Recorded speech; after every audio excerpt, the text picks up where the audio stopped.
Who are you? Me? I'm... Oh, it's gone again! I had it a minute ago, it's so annoying! This is the best thing ever. Never did this when I was a man. Apple bobbing! I love apple bobbing! The high priest of the BBC held a shotgun wedding last weekend. They forced an iconic alien, the beloved Doctor Who, into a marriage with modern gender ideology.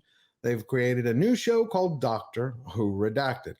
And Breitbart News has an article about these BBC bobbleheads in management who are salting the Whoniverse to the ground before their time is up as producers. And they're forced to give up the ghost. Let's get into this. It's been a long time since I bought women's clothes.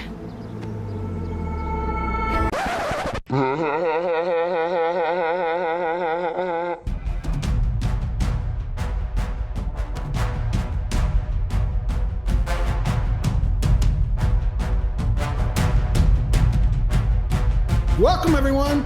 I hope this video finds you all doing well. My best to you and yours always. You know, it's always a great day at George the Giant Slayer whenever we battle to save those franchises that we love.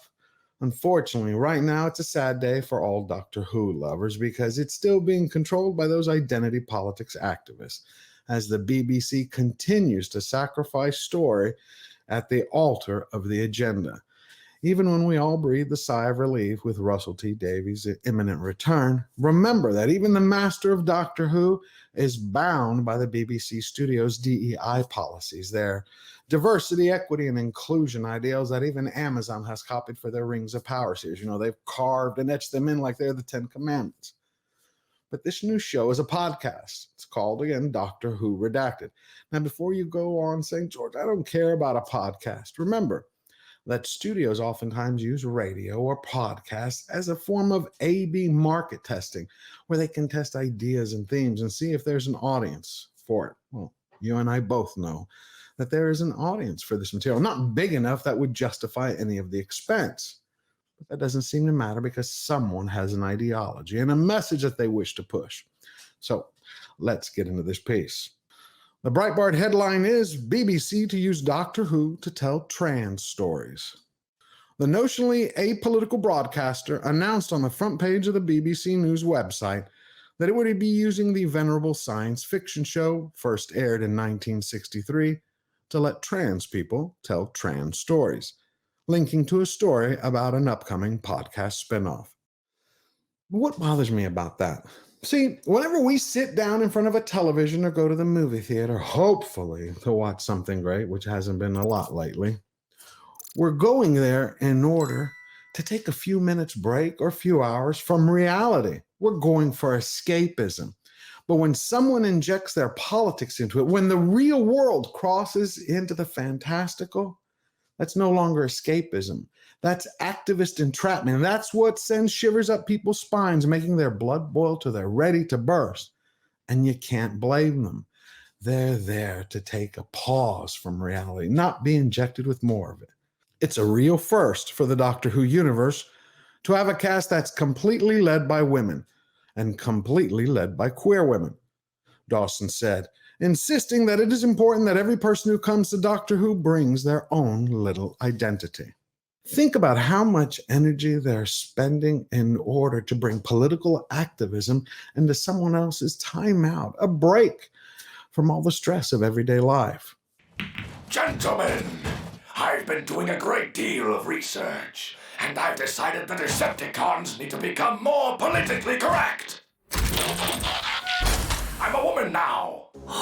Megatrans. I've also decided that you're all problematic. You're problematic, and you're really problematic. But it gets worse. Again, not only is the trans message inside this Doctor Who podcast series, but there are also subtle attacks every so often at various people's beliefs. Listen to this. Where's Craig? Is something wrong? No. Every time you lie, an angel continues to not exist. It is not. Could you imagine if we were to make a podcast or a television series or film and we used a similar line, but we were to say, wow, every time somebody lies, biology is biology. You think people would go ape over all of that? I think people would have trouble with that. But it brings us back. What is the point of injecting politics into a streaming series or podcast? I used to think that these people, their zealotry had made them completely ignorant, that they had no ability to strategize. Not a bone in their body told them how to critically and rationally think a step ahead of the next. Because I'm like, if you want to get your message out there, you don't shout at people from a podium. You don't sit up there in a pulpit and screech at others. No, you extend your hand so they can shake and you go, here's an idea I have. It may not be one that you're accustomed to or used to, but take a look at it. Think about it. See what you consider. Instead, they're shouting at you going, follow along or be shunned. Listen and obey or be canceled. Go along or be silent. The people who used to have this planet could have changed, but they didn't. So they lost everything. Be smarter than what made you. And I'm like, what's the strategy behind it? What is their primary goal? And I started to believe that perhaps it really is to make us fight one another. It is to make us angry. It is to divide us. Charlie Craggs, the trans actor who will be playing Dawson's lead, added the interesting observation that when we're integrated into mainstream culture pieces like big storylines and EastEnders or Coronation Street, Britain's premier soap operas, it's so powerful because people aren't watching it for that, hinting that it is important to inject identity politics into such entertainment in a natural way so that the public don't feel like they're being shouted at. Again, unbelievable. It's so amazing. You have people saying, we're not shouting at people, but you have to follow and do it. We're telling you.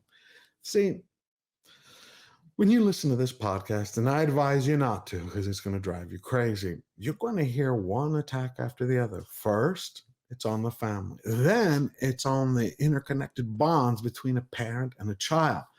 Then it's on certain religious beliefs. One after the other, they're trying to attack and divide people, to create arguments. All I wanted to do was watch or listen to Doctor Who. I want to see my Time Lord and re-explore the timey-wimey universe. I can't do that right now with Dr. Karen, who Jodie Whittaker's playing. So I'm hoping maybe the next one, which was announced earlier today, that in a few weeks we're going to hear who the new Doctor Who is. And hopefully that'll get the BBC back on track, because my good friend Gary at Neurotic, he showed a tweet earlier today where he shared the ratings from the last episode. I think it was The Legend of the Sea Devils. And that's 209,000 people saw it in the United States of America. Think about this for a second. My little channel over the last 6 months has over 456,000 views for all of my videos. Now, this is a series that's been around for almost 60 years, and it had 209,000 people watching one episode. Unbelievable. But what it tells you is that why anyone who uses extreme efforts to control, it is always a reaction to fear. But what are they afraid of? Their terror is pure, palpable, and simple. They all know that these crazy ideas are about to come to an end, that the jig is up. People are waking up and the scales are falling from their eyes. So they're doing everything they can to create as much material and create as many productions as possible so they can't just be deleted with this flip of a key or erased with a wave of a hand. And if you ever want to get your classic Doctor Who back, you know what to do. You remember that you never bow down, you never bend the knee, firmly defy and step up, stand tall, and get busy living your best life now. Always forward.